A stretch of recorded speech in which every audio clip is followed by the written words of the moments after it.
Hi guys, welcome to our channel Telugu audio stories with Maitri. నా ఛానల్ని ఎవరైనా ఫస్ట్ టైం చూస్తున్నట్టయితే తప్పకుండా లైక్ చేయండి, షేర్ చేయండి అండ్ సబ్స్క్రైబ్ చేయండి. ఈ స్టోరీస్ చాలా మందికి నచ్చి లెంత్ పెంచమని అడుగుతున్నారు. ఇవాళ నుంచి ఎపిసోడ్ని డబల్ చేస్తున్నాను. ఇలాగే మీ ప్రేమ అభిమానం ఉండాలని కోరుకుంటూ ఇక ఎపిసోడ్ 23లోకి వెళ్ళిపోదామా ఫ్రెండ్స్? పప్పి ప్రదక్షిణలు పూర్తయి దర్శనం అర్చన కూడా పూర్తయి ఒక చోట కూలబడింది. 101 కొబ్బరికాయ కొట్టడంలో శ్రీనివాస్ ఉంటే అందరికీ ప్రసాదాలు పంచే పనిలో ఉషా, సూరమ్మ, రుక్మిణిలు ఉన్నారు. అంతలో ఎదురుగా ఉన్న చిన్న గుడి దగ్గర దీపం పెట్టమని ఉష చెప్పింది పప్పికి. దాంతో ప్రమిద తీసుకొని వెళ్ళి దీపం ముట్టి అన్ని సబ్జెక్టుల్లో పెద్దగా చదవకుండానే ఈజీగా పాస్ అయ్యేలా చూడమని దేవుణ్ణి మొక్కుకుంది. మా బావ కూడా త్వరలో ప్రేమలో పడేట్టు, పెళ్లి చేసుకునేట్టు చూడు స్వామి, అప్పుడు కానీ నా పైన ఫోకస్ తగ్గదు అని పనిలో పనిగా వేడుకుంది పప్పి. అంతలా ఏమి మొక్కుకుంటున్నావు దేవుడిని అని కళ్ళు మూసుకుని ఉన్న పప్పికి వినబడింది. వెంటనే తిరిగి చూస్తే అక్కడ ఫాల్. హాయ్ ఫాల్, నువ్వేంటి ఇక్కడ? అడిగింది పప్పి. నిన్న నైట్ చెప్పాను కదా గుళ్ళో కలుస్తానని అన్నాడు. ఆ మంచిదే, కానీ మా బావకి కనపడకు అంది టెన్షన్గా. ఎందుకు? అడిగాడు ఫాల్. నేను ఎవరితో మాట్లాడినా వాళ్ళని చితకబాదడం మా బావకి అలవాటు. నీ మంచి కోసమే చెప్తున్నాను. మా బావ చూస్తలేడని నేను అనుకుంటాను, కానీ ఆయన ఫోకస్ మొత్తం నాపైనే ఉంటుంది అంటుంది పప్పి. అంత శాడిస్టా మీ బావ అని అడుగుతాడు ఫాల్. శాడిస్ట్, సైకో అనే పదాలు చాలా చిన్నవి తన విషయంలో అంటుంది. అవునా, ఓకే, వెళ్తాను, కానీ కాసేపు అటువైపు వెళ్ళి మాట్లాడుకుందాం అంటూ కొలను చూపిస్తాడు. అమ్మో, మా బావకు చూస్తే నీతో పాటు నాకు కూడా పనిష్మెంట్. అసలే బర్త్డే, హ్యాపీగా ఉందామని అనుకుంటున్నా అంటుంది పప్పి ఇన్నోసెంట్గా. Okay okay, wish you very happy birthday అంటూ రోజ్ ఫ్లవర్ ఇచ్చి, మరి పార్టీ లేదా అని అడుగుతాడు ఫాల్. ఉంది కదా, అన్నదానం పార్టీ. ఇంటికి వెళ్ళి నైట్కి నార్మల్గా కేక్ కట్ చేయాలి. ప్రతి సంవత్సరం అంతే, ఏమీ స్పెషల్ ఉండదు. ఎంతైనా మా అత్త ఎక్స్పైర్ అయిన రోజు కదా, పప్ప చాలా ఫీల్ అవుతాడు. అందుకే నాకు కూడా పెద్ద ఇంట్రెస్ట్ ఉండదు అంటుంది ముఖం మార్చుకొని పప్పి. ఓకే, రేపు నీకు క్యాంటీన్లో ట్రీట్ ఇస్తానులే అన్నాడు ఫాల్. బర్త్డే నాది అయితే నువ్వు ట్రీట్ ఇస్తావా ఫాల్ అడుగుతుంది పప్పి. ఎవరైతేనేం, మనం ఫ్రెండ్స్ కదా. నా ఫ్రెండ్స్ నీ ఫ్రెండ్స్ మధ్య క్యాంటీన్లోనే మన పార్టీ, ఓకేనా? బాయ్ అంటూ వెళ్ళిపోయాడు ఫాల్. చాలా హ్యాపీగా అనిపించింది పప్పికి. అంతలోనే ఉష పిలవడంతో అటువైపు వెళ్ళిపోయింది. ఇక పప్పిని తీసుకొని ఉష, సూరమ్మ, రుక్మిణి అన్నదానం జరుగుతున్న స్పాట్కి వెళ్తారు. అక్కడ అందరికీ అన్నం వడ్డించడానికి. శాస్త్రి చూసి విష్ చేస్తాడు పప్పిని. బఫే సిస్టమ్ అవ్వడంతో తలా చోట నిల్చొని అందరికి సర్వ్ చేస్తూ ఉంటారు. మన పప్పి గులాబ్ జామున్ ఐటెం దగ్గర నించుంది. పక్కన పెరుగు దగ్గర శాస్త్రి ఉంటాడు. ఏంటి పప్పి, జామున్లు వడ్డిస్తున్నావా, తింటున్నావా అని అడుగుతాడు శాస్త్రి. ఎందుకు శాస్త్రి ఎప్పుడు నా మీద పడి ఏడుస్తావు? నువ్వు కూడా తిను అంటుంది పప్పి. మరి నాకు ఇవ్వచ్చు కదా, అక్కడ ఉన్న ప్లాస్టిక్ గ్లాసులో వేసి ఇవ్వవా అంటాడు. అస్సలు ఇవ్వను, నీ దగ్గర ఉన్నది పెరుగు మాత్రమే, నువ్వు తినాలి. నేను స్వీట్ దగ్గర ఉన్నాను, సో నేను తింటాను అంటుంది పప్పి. ఆ మాట వినగానే రే జై అంటాడు గట్టిగా శాస్త్రి. భయపడుతుంది. ఒక్క నిమిషం అంటూ ఒక గ్లాస్లో గబగబా జామున్స్ వేసి ఇస్తుంది పప్పి శాస్త్రికి. గట్టిగా నవ్వుతాడు శాస్త్రి. ఏమైంది అంటూ వస్తాడు జై.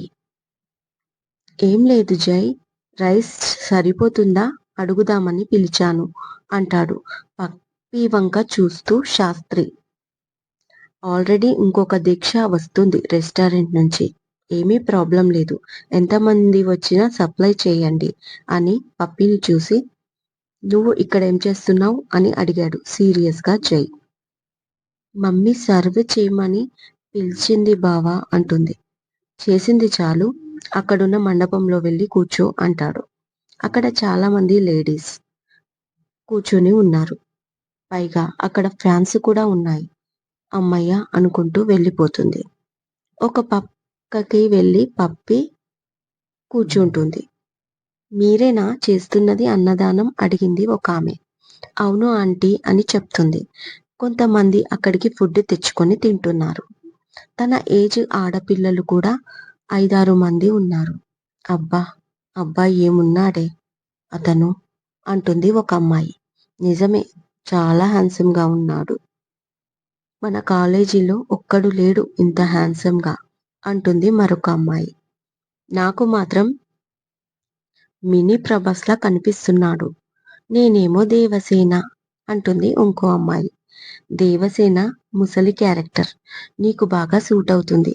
నేను అవంతిక అంటూ సిగ్గుపడుతుంది మరో అమ్మాయి. పప్పి వాళ్ళ మాటలకి నవ్వి, ఇంతకీ మీ ప్రభాస్ ఎవరు అని అడుగుతుంది. వాళ్ళందరూ జైని చూపిస్తారు.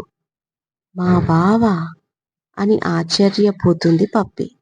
పప్పి మాటకు వాళ్ళు ఆశ్చర్యపోతారు. ఏంటి, అతను మీ బావా? నిజంగానా అంటూ తన చుట్టూ చేరుతారు అమ్మాయిలు. కంగారుగా అవును అంటూ తన చుట్టూ చూసుకుంటుంది పప్పి. ఓకే, మీ ఇద్దరికి పెళ్లి ఫిక్స్ అయిందా అడుగుతుంది ఒక అమ్మాయి. చ అదేమీ లేదు అంటుంది పప్పి. అమ్మయ్యా అనుకుంటూ మీ బావ ఫోన్ నంబర్ ప్లీజ్ అంటారు ఒకరిద్దరు. పప్పి చిత్రంగా చూస్తూ నా దగ్గర లేదు అంటుంది. వాట్, అంత హ్యాండ్సమ్ ఫెలో నెంబర్ నీ దగ్గర లేదా అని నేరం చేసినట్టు అడుగుతుంది ఒక అమ్మాయి. పైగా బావా అంటున్నావు, నమ్మొచ్చా అడుగుతుంది మరో అమ్మాయి. నిజంగా అతను మా బావే, కాకపోతే నాకు ఆయనంటే చచ్చేంత భయం అంటూ పేరుతో సహా కొన్ని విషయాలు చెప్తుంది. ఓహో అలాగా, సరే అతన్ని మాకు పరిచయం చేయవా చివరిగా ఒక అమ్మాయి అడిగింది. హిట్లర్ లాంటి మా బావని చూసి ఇలా ఇంప్రెస్ అయిపోతున్నారేంటి అంటూ ఆశ్చర్యపోతుంది. ఇక వాళ్ళ ఫోర్స్ చేయడంతో తీసుకెళ్లి పరిచయం చేస్తుంది. ఇక మెలికలు తిరిగిపోతారు ఆ అమ్మాయిలు. తను ఏం చేస్తుంటాడో, ఏం చదువుకున్నాడో, ఫోన్ నంబర్ కూడా అడుగుతారు. సున్నితంగా తిరస్కరిస్తాడు జై. పప్పి ఫ్రెండ్స్ కావడంతో మర్యాదగా మాట్లాడి పంపించేస్తాడు. ఆ తర్వాత ఏంటి నీ ఫ్రెండ్స్ అందరూ నీలాగే ఉన్నారు, స్క్రూ లూజా అని వెక్కిరిస్తాడు జై. నాలాగా లేరు అని నువ్వంటే నాకు అసలు పడదు కదా. వాళ్ళేమో నిన్ను చూడగానే కరువు ప్రాంతం నుంచి వచ్చినట్టు సొంగ కారుస్తున్నారు. వాళ్ళకి నాకు చాలా డిఫరెంట్ అనుకుంది గర్వంగా మనసులోనే. బయటికి అనే దమ్ము లేదు కదా. పూర్ పప్పి. చూసింది చాలు, అత్త పిలుస్తుంది అంటాడు తనని చూస్తున్న పప్పితో. కామ్గా ఉష దగ్గరికి వెళ్తుంది. ఇక మీరు కూడా తినండి ఆంటీ అంటాడు శాస్త్రి. అలాగే నాన్న, జైని చూడు కొంచెం పిల్లవ్వా అంటుంది. జై రాగానే అందరికీ ప్లేట్స్ ఇస్తుంది ఉష.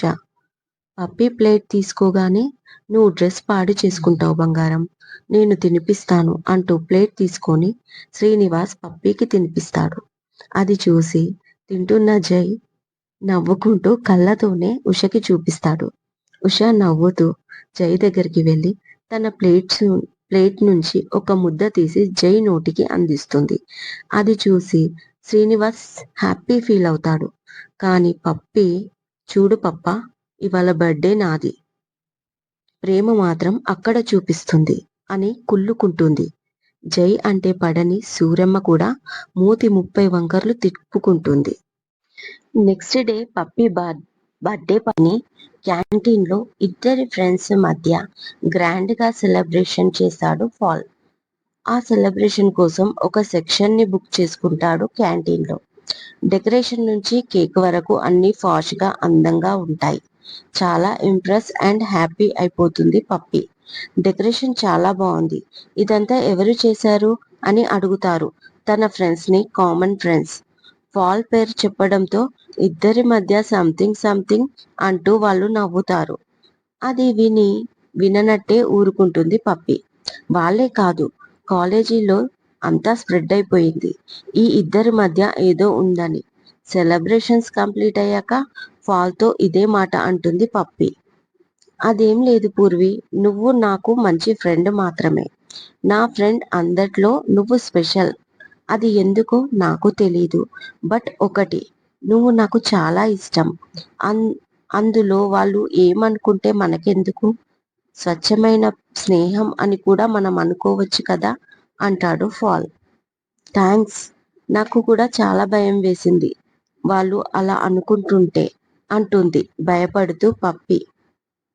పప్పి, నీ మనసులో ఏమీ లేదు, నా మనసులో ఏమీ లేదు. ఎవరో ఏదో అనుకుంటే మనకెందుకు? అయినా నీ రేంజ్కి నేను సరిపోతానా అంటూ నవ్వుతాడు ఫాల్. స్నేహానికి రేంజ్తో సంబంధం లేదు ఫాల్ అంటుంది పప్పి. నిజమే పూర్వి, స్నేహానికి ప్రేమకి డబ్బుతో సంబంధం లేదు. అది మనసుకు సంబంధించిన విషయం. మనం ఒక వ్యక్తి దగ్గర ఎలాంటి భయం, టెన్షన్ లేకుండా చాలా కంఫర్ట్గా ఫీల్ అయితే దానికి స్నేహం అండ్ ప్రేమ అని కూడా పేరు పెట్టొచ్చు. అది అనుభవించే వాళ్ళకే తెలుస్తుంది. ఎనీవేస్, ఎవరో ఏదో అన్నారని మనం ఫీల్ అవ్వకూడదు, ఓకేనా? ఇక నేను వెళ్తాను అంటూ పైకి లేచాడు ఫాల్. అతని మాటలు పప్పి మైండ్ పై పనిచేస్తుండగా అతనికి బాయ్ చెప్తుంది పప్పి. జై శాలినిల వాట్సాప్ చాట్ గమనించగలరు. హాయ్ జై. హాయ్ శాలిని. నేను మెసేజ్ చేస్తే కానీ నువ్వు చేయవా? సారీ, ఇవాళ కొంచెం బిజీ. రోజు బిజీనే కదా. నో, ఇవాళ మా మరదల్ బర్త్డే. గుడి దగ్గర చాలా టైం పోయింది. ఓకే, ఇంకేంటి చెప్పాలి? నథింగ్. ఓకే. నా గురించి ఏం ఆలోచించావు? ఏ విషయం? తెలియనట్టు నటించకు. రౌడీవి నువ్వు. అవునా? సిటీలో పెద్ద రౌడీ అంటే గంగూబాయ్ పేరు వినిపిస్తుంది. నిన్ను కావాలని ఇరిటేట్ చేస్తున్నావు కదా నన్ను? అదేం లేదు, చెప్పు. నా గురించి ఏం ఆలోచించావు అంటున్నా. ఇదివరకు చెప్పిందే ఆలోచించాను. ఓ గాడ్, ఈ జన్మలో నాకు పెళ్ళి అవుతుందా? నాకు అవుతుందో లేదో కానీ నీకు అవుతుంది. ప్లీజ్ జై, నా కోసం ఆలోచించు. నేను నిన్ను లవ్ చేస్తున్నాను. లైఫ్ లాంగ్ కలిసి ఉందాం. చాలా బాగుంటుంది లైఫ్. సారీ, నా వల్ల నువ్వు బాధపడితే. బట్ మనసులో లేనిది నోటితో చెప్పలేను కదా అన్నాడు జై. I know, your hero. నీ ప్లేస్లో ఇంకా వేరే వాళ్ళు ఎవరైనా ఉంటే నా లవ్ స్టోరీ వేరేగా ఉండేది జై. నీకు అబద్ధం చెప్పడం రాదు, ఇక మోసం చేయడం ఎలా తెలుసు? ఈ విషయం నాకు అర్థమవుతుంది. గుడ్ నైట్ జై అంటూ ఆఫ్లైన్లోకి వెళ్ళిపోయింది శాలిని. ఆలోచిస్తూ ఉండిపోతాడు జై. నైట్ పప్పి ఫోన్ యూస్ చేస్తుంటే ఫాల్ నుంచి కొత్త మూవీ పంపినట్టు మెసేజ్ వస్తుంది. అప్పుడప్పుడు మూవీస్ లింక్ షేర్ చేస్తాడు. అవి డౌన్లోడ్ చేసుకొని రోజు కొంచెం మూవీ చూస్తూ ఉంటుంది. ఆ కొత్త మూవీ ఏంటో అని ఆసక్తిగా ఓపెన్ చేస్తే అందులో 5 లింక్స్ ఉంటాయి. 2 ఇంగ్లీష్ మూవీస్ కనిపిస్తాయి. తనకి టైటిల్ ఇంట్రెస్ట్గా అనిపించడంతో ఒక మూవీ స్టార్ట్ చేస్తుంది. స్టార్ట్ అయిన 2-3 నిమిషాల్లోనే చాలా అసహ్యకరమైన సన్నివేశాలు కనిపిస్తాయి. అవి చూస్తుంటే పప్పి ఒంట్లో ఒక రకమైన కంపరం పుడుతుంది. వెంటనే పప్పి మూవీ ఆఫ్ చేసి వాటర్ తాగి రిలాక్స్ అవుతుంది. ఒక 10 మినిట్స్ తర్వాత మరొక మూవీ ఓపెన్ చేస్తుంది. అది కూడా సేమ్ అలాంటి మూవీనే. ఇంకా చెప్పాలంటే దానికంటే అసహ్యంగా ఉంది. ఇది ఇవాళటి ఎపిసోడ్. మరో ఎపిసోడ్తో మళ్ళీ కలుస్తాను. మైత్రి.